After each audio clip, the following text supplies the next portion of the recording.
Jadi Kristen itu sebenarnya agamanya Yesus atau agamanya Paulus gitu. Menurut Umi gimana? Ya sekarang kalau kita melihat masa dakwah, kalau gereja mengatakan dakwahnya Yesus itu 3 tahun, Ya. di usia 30 sampai 33. Ya. Habis itu udah nggak ada. Ya. Ya. Versi mereka katanya dibangkitkan. Ya. Berarti nggak ada kan di situ. Ya, berarti nggak ada. Nah kemudian kalau Paulus itu mempunyai jangka waktu yang panjang. Cukup lama. Cukup lama, 20 tahunan. Ya. Nah kemudian kalau kita melihat secara seksama, apa aja sih ajarannya Nabi Isa alaihissalam ini? Ya. Nah, yang menarik adalah di dalam kalau bukunya kita ya, di dalam surat Ali Imran ayat ke-50 dikatakan Nabi Isa itu untuk membenarkan Taurat. Ya. Membenarkan Taurat. Loh, kenapa Taurat dibenarkan? Ya karena Taurat sudah diubah-ubah. Dan ayat-ayat Allah juga banyak sekali yang menyatakan bahwa mereka senang mengubah-ubah ayat-ayat Allah. Dan kemudian kalau kita lihat di Matius nih. Nah ini. Nah, kita lihat di Matius pasal 5 ayat 17 sampai 18. Ya. Nah itu dikatakan janganlah kamu menyangka, Yesus menyatakannya. Yesus ngomong nih, jangan kamu menyangka bahwa aku datang untuk meniadakan hukum Taurat. Ya. Paulus kan menyatakan Taurat itu sudah mati. Gitu. Yesus maksudnya. Ya kalau Paulus kan bilang si Taurat itu sudah nggak dipakai lagi. Oh ya, dibilang sampah. Sampah.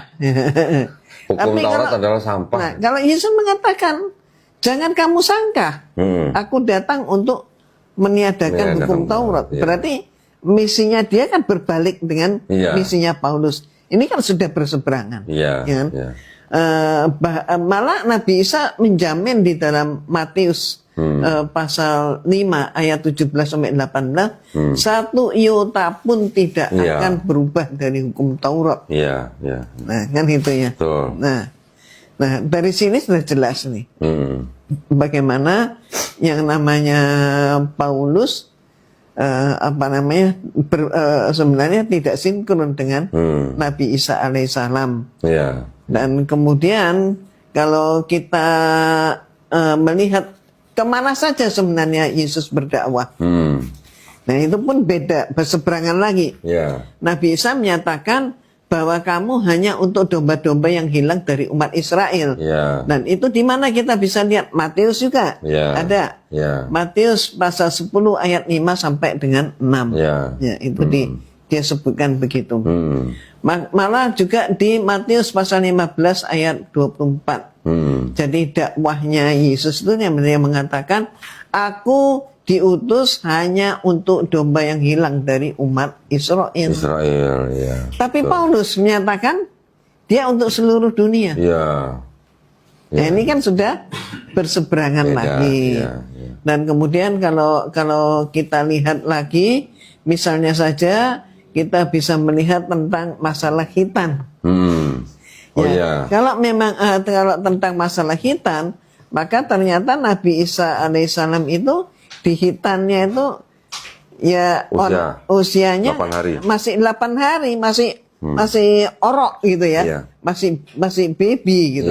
Paulus juga disunat 8 hari, Umi. Siapa yang bilang? Ada keterangannya nih. Nah, tapi kan untuk dia sendiri, Paulus sendiri kan juga sebenarnya mengaku sebagai darah Yahudi. Iya, darah Yahudi dari suku Benyamin. Ya kan? Jadi ibunya darah Yahudi tapi bapaknya Romawi. Bukan, bapaknya dari Yahudi, dari suku Benyamin, ibunya dari Tarsus. Oh, ibunya dari Tarsus. Tarsus Yunani. Nah. Terus tapi nih, disunat pada hari ke-8 Filipi 3 ayat 5 nih. Ya, ini kan Yesus. Bukan, Paulus. Ini Paulus nih ini. Jadi dia mengaku ya sama sebenarnya dia pengikut Taurat yang taat sebenarnya. Tapi ketika dia menjadi warga negara Romawi, bahkan menjadi kepala tentara Romawi yang mengejar-ngejar pengikut Yesus, membunuh dan segala macam. Kemudian setelah dia dapat surat dari imam besar untuk mencari pengikut Yesus di Damsyik, baru dia mengaku melihat cahaya, mendengar suara, terus mengaku bertobat gitu. Setelah bertobat itu dia menjadi pemberita tentang Yesus. Kita coba lihat. Malah ajaran Paulus itu menyatakan sunat atau tidak sunat itu bukan masalah. Justru malah, itu terjadi setelah Paulus mengaku bertobat, dia memberikan ide-ide baru. Yang tadinya Yesus tidak pernah mengajarkan dosa waris, Paulus jadi mengajarkan dosa waris. Dosa yang dilakukan oleh Adam dan Hawa menjalar kepada setiap manusia. Nah, untuk itu Paulus mengatakan bahwa hukum Taurat yang selama ini dia ikuti, dia berani mengatakan sudah dibatalkan dengan matinya Yesus di atas kayu salib. Jadi semua ditimpakan pada Yesus. Ya, jadi kalau Paulus sendiri sunat, Yesus sunat, ketika Paulus sudah mengajarkan bahwa hukum Taurat itu sudah dibatalkan dengan matinya Yesus di atas kayu salib, Paulus jadi bilang berbedanya begini, kamu kalau sunat, matinya Yesus di atas kayu salib malah jadi tidak berguna.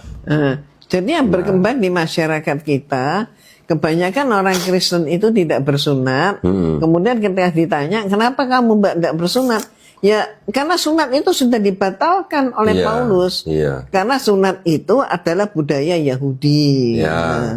Jadi kemudian ya sunat di dalam Kristus. Nah ini betul. ada istilah sunat di dalam Kristus. Sunat hati. Sunat hati.